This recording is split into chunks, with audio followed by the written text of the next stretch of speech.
প্রিয় দর্শক, জানিয়ে দেব আমাদের হাতে থাকা সর্বশেষ আপডেট আন্তর্জাতিক বাংলা খবর। চ্যানেলটি সাবস্ক্রাইব করে আমাদের সাথেই থাকুন। ইসরায়েলের জন্য আকাশসীমা সহ সব বাণিজ্য বন্ধ করল তুরস্ক। ইসরায়েলের সঙ্গে সব ধরনের অর্থনৈতিক ও বাণিজ্যিক সম্পর্ক ছিন্ন করেছে এবং তাদের বিমানকে তুরস্কের আকাশসীমা ব্যবহার করতে দেবে না বলে ঘোষণা দিয়েছেন তুরস্কের পররাষ্ট্রমন্ত্রী হাকান ফিদান। গাজার চলমান যুদ্ধের প্রতিবাদে এ সিদ্ধান্ত নেওয়া হয়েছে, খবর আল জাজিরার। শুক্রবার গাজা ইস্যুতে তুরস্কের জাতীয় সংসদের বিশেষ অধিবেশনে বক্তব্য রাখতে গিয়ে ফিদান বলেন, গত 2 বছর ধরে ইসরায়েল গাজায় গণহত্যা চালাচ্ছে। মানবিক মূল্যবোধকে সম্পূর্ণ উপেক্ষা করে পুরো বিশ্বের চোখের সামনে এই নৃশংসতা ঘটাচ্ছে। তুরস্ক গত বছরের মে মাসেই ইসরায়েলের সঙ্গে প্রত্যক্ষ বাণিজ্য বন্ধ করে দেয় এবং গাজায় স্থায়ী যুদ্ধবিরতি ও অবিলম্বে মানবিক সহায়তা প্রবেশের দাবি জানায়। 2023 সালে দুই দেশের মধ্যে $7 বিলিয়ন বাণিজ্য হয়েছিল। গাজা যুদ্ধ নিয়ে আঙ্কারা বরাবরই কঠোর অবস্থান নিয়েছে।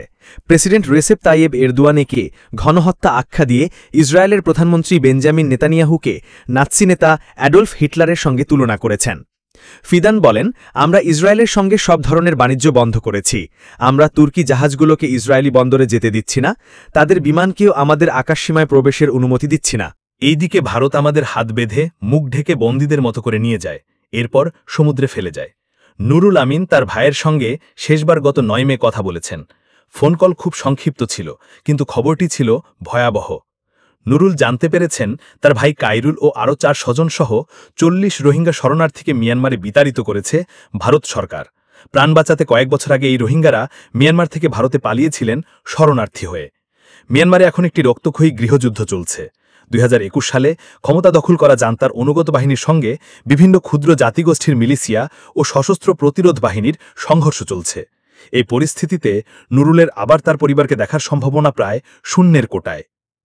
আমি মানতেই পারি না যে আমার মা বাবা ও যাদের বিতাড়ন করা হয়েছে তারা কি কষ্টে আছেন, দিল্লিতে বিবিসিকে বলছিলেন 24 বছর বয়সী নুরুল।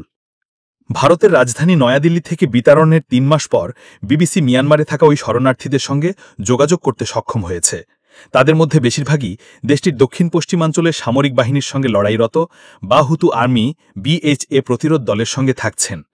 আমরা মিয়ানমারের নিরাপদ বোধ করি না, এখানে পুরো এলাকা যুদ্ধক্ষেত্রের মতো, ভিডিও কলের মাধ্যমে বলেছেন সৈয়দ নূর। তিনি একটি কাঠের তৈরি আশ্রয় শিবিরে ছিলেন, তার চারপাশে আরও ছিলেন 6 জন শরণার্থী। বিবিসি এসব শরণার্থীর সাক্ষ্য সংগ্রহ করেছে, দিল্লিতে থাকা তাদের আত্মীয়দের কথা শুনেছে এবং তাদের অভিযোগ তদন্ত করা বিশেষজ্ঞদের সঙ্গে কথা বলে এই প্রতিবেদন সাজিয়েছে। জানা গেছে এই ব্যক্তিদের দিল্লি থেকে বঙ্গোপসাগরের একটি দ্বীপে উড়োজাহাজে করে নেওয়া হয়, পরে নৌযানে রাখা হয়, এরপর জীবন রক্ষাকারী জ্যাকেট পরিয়ে আন্দামান সাগরে ফেলা হয়।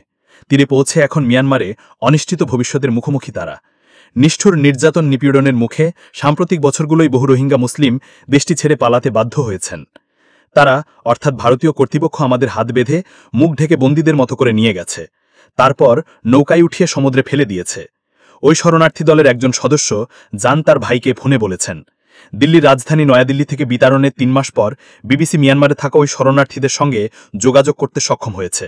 তাদের মধ্যে বেশিরভাগই দেশটির দক্ষিণ পশ্চিমাঞ্চলের সামরিক বাহিনীর সঙ্গে লড়াইরত বা হুতু আর্মি BHA প্রতিরোধ দলের সঙ্গে থাকছেন। মানুষকে কিভাবে শুধু সমুদ্রে ফেলা যায়, প্রশ্ন করেছেন নুরুল আমিন। বিশ্বে মানবিকতা বেঁচে আছে, কিন্তু আমি ভারত সরকারের মধ্যে কোনো মানবিকতা দেখিনি।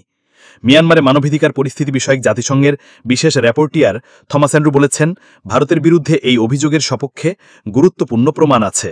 তিনি এই তথ্য জেনেভায় ভারতের মিশন প্রধানকে উপস্থাপন করেছেন, কিন্তু এখনও কোনো প্রতিক্রিয়া পাননি।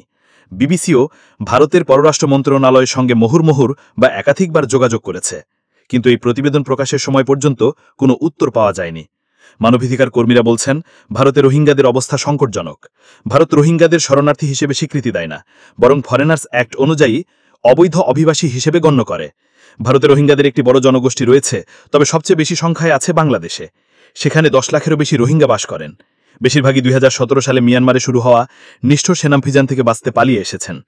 মিয়ানমারে বহু প্রজন্ম ধরে বসবাস করা সত্ত্বেও রোহিঙ্গাদের নাগরিকত্বের স্বীকৃতি নেই। ভারতে জাতিসংঘের শরণার্থী বিষয়ক সংস্থা UNHCR-এ নিবন্ধিত রোহিঙ্গা শরণার্থীর সংখ্যা 23,800, তবে হিউম্যান রাইটস ওয়াচ মনে করছে প্রকৃত সংখ্যা 40,000-এর বেশি। গত 6 মে দিল্লির বিভিন্ন অংশে বসবাসকারী ও UNHCR-এর শরণার্থী কার্ডধারী 40 জন রোহিঙ্গাকে স্থানীয় থানা থেকে বায়োমেট্রিক তথ্য সংগ্রহের কথা বলে নেওয়া হয়েছিল। এই প্রক্রিয়ায় রোহিঙ্গাদের ছবি তোলা এবং আঙুলের ছাপ নেওয়া হয়। কয়েক ঘন্টা পর আটক শিবিরে তাদের নেওয়া হয়। বিবিসিকে তারা এই তথ্য দেন। নুরুল বলেন তার ভাই তাকে ফোন করে জানায় তাকে মিয়ানমারে নেওয়া হচ্ছে এবং তাকে আইনজীবী ও ইউএনএইচসিআরকে জানাতে বলে। 7 মে রোহিঙ্গাদের দিল্লির পূর্বে হিন্দন বিমানবন্দরে নেওয়া হয় এবং সেখান থেকে তারা আন্দামান ও নিকোবর দ্বীপপুঞ্জের জন্য উড়োজাহাজে ওঠেন। উড়োজাহাজ থেকে নামার পরে আমরা দেখেছি 2টি বাস আমাদের নেওয়ার জন্য এসেছে, ভিডিও কলের মাধ্যমে বললেন সৈয়দ নূর।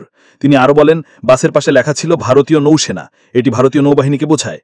যত দ্রুত সম্ভব আমরা বাসে উঠলাম, আমাদের হাত প্লাস্টিক দিয়ে বাঁধা হলো এবং মুখ কালো কাপড় দিয়ে ঢেকে দেওয়া হলো, বলেন নূর। বাসে থাকা লোকজনের পরিচয় জানা যায়নি, তবে সামরিক পোশাকে পরিহিত এই ব্যক্তিরা হিন্দি ভাষায় কথা বলছিলেন। এবার জানিয়ে দেব ইসরায়েলি হামলার পাল্টা প্রতিশোধের হুঁশিয়ারি হুথির। ইসরায়েলি যুদ্ধবিমান বৃহস্পতিবার গভীর রাতে ইয়েমেনের রাজধানী সানায় ব্যাপক হামলা চালিয়েছে। আবাসিক এলাকা, তেল স্থাপনা, বিদ্যুৎ কেন্দ্র এবং রাষ্ট্রপতি প্রাসাদ সংলগ্ন এলাকায় এই হামলা চালানো হয়। প্রত্যক্ষদর্শীরা অন্তত 10 দফা ভয়াবহ বিস্ফোরণের কথা জানিয়েছেন, যার ফলে কালো ধোঁয়া ও অগ্নিকাণ্ড পুরো শহরকে ঢেকে ফেলে।